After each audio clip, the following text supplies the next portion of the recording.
안녕하세요. 저는 올해 72 박순자라고 합니다. 남편을 먼저 보내고 혼자 산 지도 벌써 10년이 되었네요. 자식은 셋을 두었습니다. 큰아들 민수, 둘째 아들 민우, 그리고 막내딸 민정이요. 평생 악착같이 모은 재산이 좀 있습니다. 강남 아파트 한 채와 지방의 상가 건물 하나, 그리고 예금이 좀 있죠. 시세로 따지면 100억 정도 될 겁니다.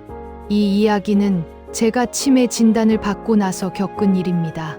그리고 제가 자식들을 시험했던 이야기입니다.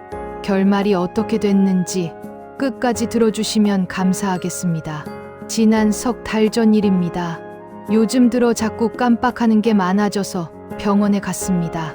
열쇠를 어디 뒀는지 잊어버린다든지 가습을 끄는 걸 깜빡한다든지 하는 일들이 잦아졌거든요. 검사 결과가 나왔습니다. 의사 선생님이 말씀하셨죠. 어머님, 초기 치매입니다. 아직 일상생활은 가능하지만 앞으로 진행될 수 있으니 관리가 필요합니다.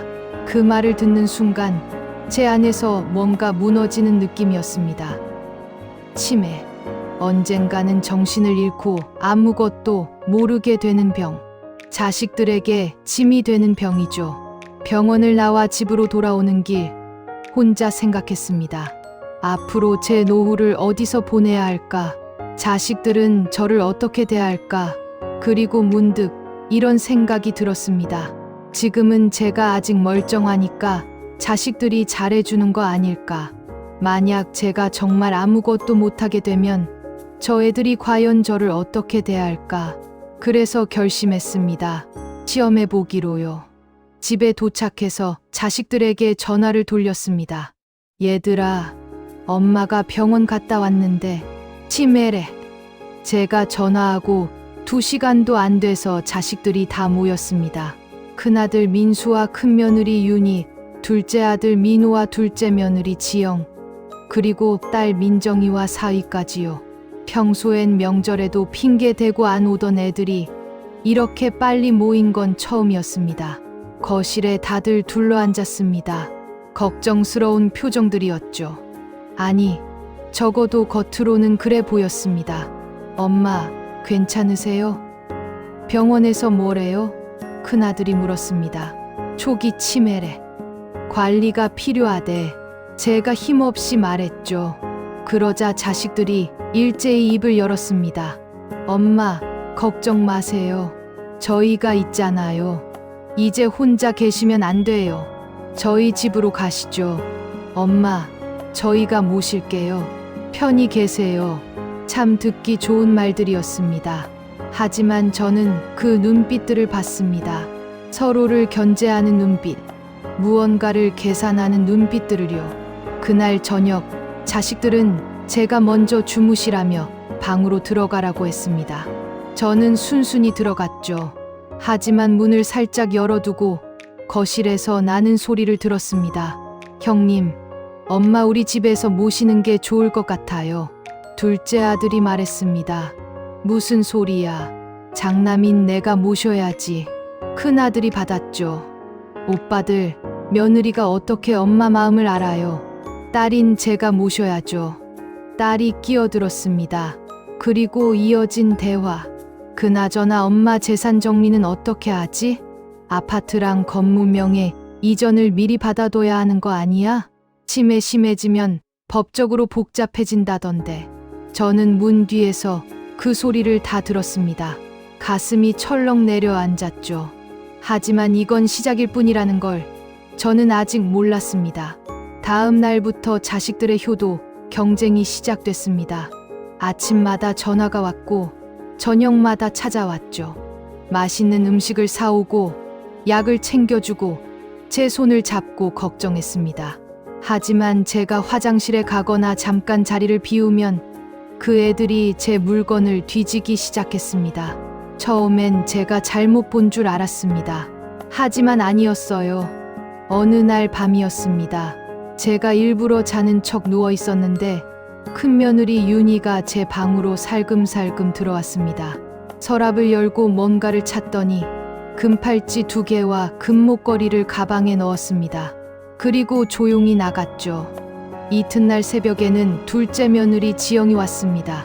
안방 서랍을 뒤지더니 현금 봉투를 발견했어요. 500만 원이 들어있던 봉투였죠. 그 사람은 잠깐 망설이더니 절반을 꺼내 가방에 넣고 나머지는 다시 넣어뒀습니다. 딸 민정이와 사위도 왔습니다. 제 드레스룸을 열어보고 명품 가방들을 확인하더니 사진을 찍었어요. 중고 시세를 알아보려는 것 같았습니다. 저는 침대에 누워 다 지켜봤습니다. 눈물이 났지만 참았어요. 아직 테스트는 끝나지 않았으니까요. 며칠 뒤 저는 일부러 물어봤습니다. 얘들아, 엄마 금팔찌 못 봤니? 분명 서랍에 있었는데. 큰 며느리가 태연하게 대답했습니다. 어머님, 그거 작년에 팔으셨잖아요. 아니야, 분명히 어제까지 있었는데. 내가 봤어. 제가 말했죠. 그러자 큰아들이 한숨을 쉬며 말했습니다. 엄마, 그게 치매 증상이에요. 기억이 헷갈리시는 거예요. 저는 목소리를 높였습니다. 아니라니까.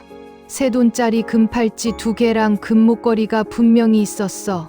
둘째 며느리가 딸한테 작은 소리로 말했습니다. 봐요. 헛소리 시작하시네. 딸이 제 손을 잡으며 말했습니다. 엄마, 그런 거 없었어요. 엄마가 착각하신 거예요. 그 순간 제 머릿속이 복잡해졌습니다. 혹시 내가 정말 착각한 걸까? 아니야, 분명히 봤는데. 하지만 자식들이 다 없었다고 하잖아. 내가 미친 건가? 큰아들이 짜증을 내며 말했습니다. 엄마, 이러시니까 치매라는 거예요. 없는 걸 있다고 우기시고 현금 이야기를 꺼냈을 때도 마찬가지였습니다. 서랍에 돈 500만 원 있었는데 어디 갔어? 둘째 며느리가 깜짝 놀란 척하며 말했습니다. 네, 돈이요? 전 모르는데요. 둘째 아들이 가로막았습니다. 엄마, 그게 언제 얘긴데요? 몇 년 전에 쓰신 거 아니에요? 아니야, 지난주에 확인했어. 제가 소리쳤습니다. 큰 며느리가 혀를 차며 말했습니다. 어머님, 이러시니까 재산 관리를 저희가 해야 한다니까요. 딸도 거들었습니다. 엄마, 돈도 없는데 자꾸 있다고 우기면 어떡해요? 이제 정말 심각하신 것 같은데. 제가 명품 가방 이야기를 했을 때는 딸이 발끈하며 말했습니다. 엄마, 그거 제가 받은 거 아니었어요?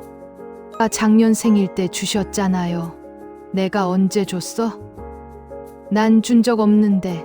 제가 항변했죠. 사위가 끼어들었습니다. 장모님, 저희도 그때 같이 있었는데요. 분명히 주셨어요. 자식들이 모두 저를 도둑 취급한다며 억울해했습니다. 저를 미친 사람 취급했죠. 치매라서 헛소리한다고, 기억을 못한다고, 없는 것을 있다고 우긴다고요. 저는 주저앉아 울었습니다. 진짜 제가 미친 건가 싶었거든요. 하지만 아니었습니다. 저는 분명히 알고 있었어요. 다만 증거가 없었을 뿐이죠. 그래서 결심했습니다. 이제 본격적으로 테스트를 시작하겠다고요. 저는 간병인 이숙자를 불렀습니다. 10년 넘게 제 집안일을 도와준 분이죠. 믿을 수 있는 사람이었습니다. 숙자 씨, 부탁이 있어요. 제 방에 몰래 카메라 좀 달아주세요. 그리고 녹음기도요. 숙자 씨는 놀랐지만 제 부탁을 들어줬습니다. 자식들의 행동을 다 기록하기 시작한 거죠. 그리고 저는 본격적으로 중증 치매 연기를 시작했습니다. 자식들 앞에서 갑자기 헷갈리는 척했습니다. 여기가 어디지? 너희가 누구야? 밤마다 배회했습니다. 새벽 3시에 일어나서 소리를 질렀어요. 집에 가고 싶어. 여기가 어디야? 자식들은 잠을 못 자서 짜증을 냈습니다. 일부러 실수도 했습니다. 실금을 하고 음식을 흘렸죠. 며느리들이 인상을 찌푸렸습니다. 냄새나요. 진짜 자식들의 인내심이 바닥나기 시작했습니다. 처음에 효도는 온데간데 없었죠. 아, 진짜 이럴 거면 왜 낳았어? 둘째 아들이 소리쳤습니다. 엄마, 제발 좀. 우리도 살아야죠. 딸이 울먹였습니다. 큰 며느리가 몰래 제게 수면제를 많이 먹였습니다. 저를 조용히 재우려고요. 저는 그 약을 몰래 뱉었지만 자는 척했습니다. 자식들은 제가 없는 자리에서 회의를 했습니다. 저는 몰래 문 뒤에서 들었죠. 더 이상 못 봐주겠어. 요양원 보내자. 그래, 이러다 우리 가정이 다 망가져. 재산 정리하고 보내는 게 나을 것 같아. 가장 싼 데로 알아봐. 어차피 정신 없으시니까 똑같아. 그 말을 들으며 저는 이제 결단을 내려야 할 때가 왔다고 생각했습니다. 일주일 뒤 자식들이 저를 데리러 왔습니다. 엄마, 좋은 곳 알아봤어요. 거기 가서 편히 계세요. 저는 순순히 따라갔습니다. 차를 타고 한참을 달려 외진 곳에 있는 요양원에 도착했습니다. 낡고 작은 건물이었어요. 나중에 알았지만 월 80만 원짜리 국가 지원 시설이었습니다. 자식들은 저를 직원에게 맡기고 급하게 서류를 작성했습니다. 여기가 어디야? 나 집에 갈래. 제가 말했습니다. 엄마, 여기가 이제 집이에요. 큰아들이 냉정하게 말했습니다. 얘들아, 나 여기 있기 싫어. 제가 울먹였습니다. 하지만 자식들은 고개도 돌리지 않았습니다. 서류를 다 쓰고 짐을 내려놓고는 그대로 떠났어요. 뒤돌아보지도 않고요. 저는 그 좁은 방에 혼자 남겨졌습니다. 6명이 함께 쓰는 방이었어요. 냄새가 났고 춥고 지저분했습니다. 그날부터 한 달이 넘도록 자식들은 단 한 번도 면회를 오지 않았습니다. 전화를 해도 받지 않았어요. 생일이 지나갔지만 아무도 축하하지 않았습니다. 요양원 직원이 안쓰럽다는 듯 말했습니다. 어머님, 가족분들이 연락이 안 되시네요. 저는 대답하지 않았습니다. 이미 알고 있었으니까요. 저는 버려진 겁니다. 완전히요. 하지만 제가 가만히 있었을 것 같으세요? 아니죠. 저는 이미 다 준비해뒀습니다. 자식들이 저를 요양원에 버리고 일주일 뒤 그 애들은 변호사를 찾아갔습니다. 제 재산을 나눠 가지려고요. 치매 진단서를 들고 가서 한정치산자 선고를 받으려 했죠. 강남 아파트는 급매로 내놓았습니다. 상가 건물도 매물로 올렸어요. 제 통장들도 정리하려고 은행에 갔습니다. 그런데 이상한 일이 생겼습니다.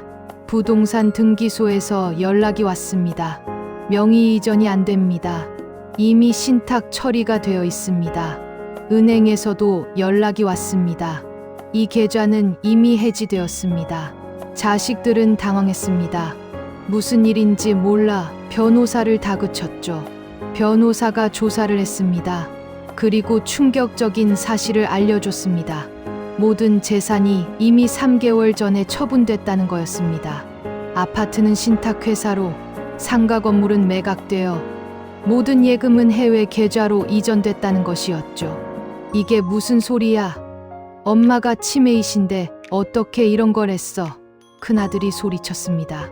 변호사가 서류를 보여줬습니다. 치매 진단 받기 전에 이미 다 처리하셨네요. 합법적으로요. 자식들은 패닉 상태가 됐습니다. 서로를 의심하며 싸우기 시작했어요. 형님이 먼저 빼돌린 거 아니에요. 내가 왜 그래? 너희가 뭘 한 거 아니야. 다들 미쳤어. 오빠들이 짜고 한 거잖아. 그렇게 자식들이 서로 싸우고 있을 때 또 한 가지 일이 벌어졌습니다. 요양원에서 연락이 온 겁니다. 박순자 어르신이 어제 퇴소하셨습니다. 뭐라고요? 자식들이 동시에 소리쳤습니다. 어제 밤 택시를 타고 떠나셨는데 짐은 이미 며칠 전에 다 빼두셨더라고요. 정상적으로 퇴소 서류도 작성하고 가셨습니다. 자식들은 어안이 벙벙했습니다. 치매 걸린 엄마가 홀로 요양원을 나가고 재산을 다 처분하고 사라졌다니요. 그리고 그날 저녁 세 자식의 집에 동시에 택배가 도착했습니다. 택배 안에는 USB 하나와 편지 한 장이 들어 있었습니다. USB에는 지난 석 달간의 모든 것이 담겨 있었습니다. 자식들이 제 금팔찌를 훔쳐가는 CCTV 영상, 현금을 슬쩍하는 모습, 제가 없는 자리에서 재산 회의하는 녹음, 저를 요양원에 버리고 떠나는 장면까지요. 그리고 편지에는 이렇게 적혀 있었습니다. 사랑하는 나의 자식들에게 석 달 전 병원에서 초기 치매 진단을 받았다. 의사는 아직 일상생활은 가능하다고 했다. 하지만 나는 두려웠다. 내가 무능해지면 너희가 나를 어떻게 대할까? 그래서 테스트를 했다. 중증 치매인 척 연기를 했다. 너희의 진심을 보고 싶었다. 결과는 참담했다. 민수야, 내 와이프가 내 금팔찌 새 돈을 훔쳐갔다. 민호야, 내 와이프가 내 현금 250만 원을 가져갔다. 민정아, 너는 내 명품 가방 3개를 슬쩍했다. 내가 물어봤을 때 너희는 뭐라 했지? 없었어요. 엄마가 착각하신 거예요. 치매라 헛소리 하시네. 너희는 나를 미치게 만들었다. 가스라이팅이라고 하던가. 없는 것을 있다고 우긴다며 날 도둑 취급했지. 하지만 난 다 알고 있었다. 카메라가 있었고, 녹음기가 있었고, 무엇보다 내 정신은 멀쩡했다. 너희는 날 80만 원짜리 요양원에 버렸다. 한 달 넘게 단 한 번도 면회를 오지 않았다.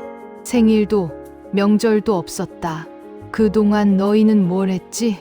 내 아파트를 팔려 했고, 내 건물을 처분하려 했고, 내 통장을 비우려 했지. 하지만 늦었다. 난 이미 석 달 전에 다 정리했다. 치매 진단받기 전에 정신이 멀쩡할 때 말이다. 모든 재산은 신탁회사와 해외 계좌로 옮겼다. 너희가 찾던 아파트, 건물, 예금 한 푼도 남기지 않았다. 다만 하나 남긴 게 있다. 요양원 미납금 1200만 원. 보증인이 너희니까 잘 처리하렴. USB를 보거라. 너희가 나한테 한 짓이 다 담겨 있다. 이걸 경찰에 넘기면 노인학대죄로 처벌받을 수 있다. 하지만 그러지 않겠다. 너희는 이미 충분한 벌을 받았으니까. 이제 나는 새로운 인생을 시작한다. 일은 둘의 말이다. 치매 초기일 뿐이다. 약을 먹고 관리하면 10년은 더 멀쩡하게 살 수 있대. 그 10년을 나는 너희 없이 살 것이다. 내 돈으로, 내가 원하는 곳에서, 내가 원하는 방식으로. 너희 인생은 너희가 알아서 살아라. 나도 내 인생을 살겠다. 그리고 한 가지 충고. 사람을 무능하다고, 치매에 걸렸다고 무시하지 마라. 머리는 늙어도 마음은 살아있다. 눈은 흐려도 진실은 보인다. 다신 연락하지 마라. 엄마가. 그로부터 6개월이 지났습니다. 저는 지금 동남아의 한 작은 도시에 살고 있습니다. 한인 커뮤니티가 있는 곳이죠. 날씨가 따뜻하고 사람들이 친절하고 물가가 저렴합니다. 작은 집을 빌려서 살고 있어요. 정원이 있어서 꽃을 키우고 일주일에 3번 현지 봉사센터에 가서 아이들을 가르칩니다. 한글과 한국 문화를요. 초기 치매요. 약을 먹으며 관리하고 있습니다.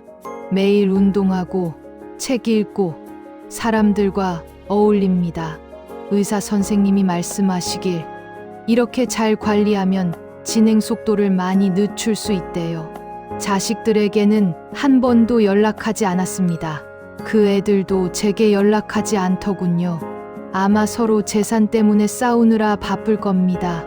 요양원비는 결국 셋이 나눠냈다고 하더군요. 그리고 형제들끼리 서로 고소했다가 합의했다는 소식도 들었습니다.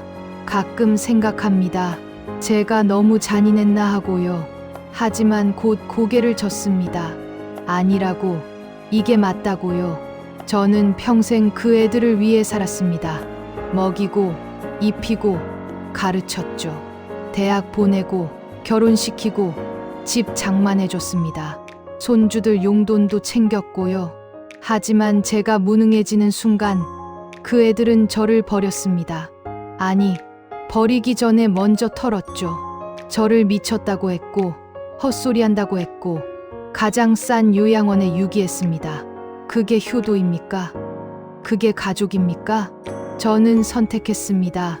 버림받기 전에 먼저 떠나는 것을요. 털리기 전에 먼저 지키는 것을요.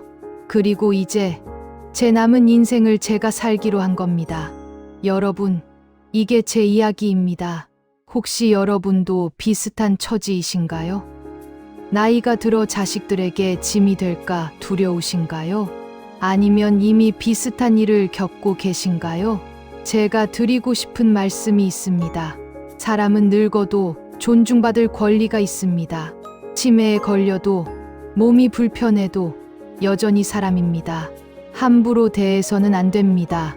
그리고 자식이라고 해서 모든 걸 다 주고 모든 걸 다 맡기면 안 됩니다. 정신이 멀쩡할 때 미리 준비하셔야 합니다. 재산도 관리하시고 노후도 계획하세요. 무엇보다 자신을 지키세요. 아무도 여러분을 대신 살아주지 않습니다. 저는 72에 새로운 인생을 시작했습니다. 늦지 않았어요. 여러분도 할 수 있습니다. 자, 이제 저는 일어나야겠습니다. 오늘 오후에 동네 아이들 한글 수업이 있거든요. 그리고 저녁엔 한인 모임에서 저녁 식사를 함께 하기로 했습니다. 제 이야기를 끝까지 들어주셔서 감사합니다. 여러분, 부디 건강하시고 행복하세요. 당신의 인생은 당신 것입니다.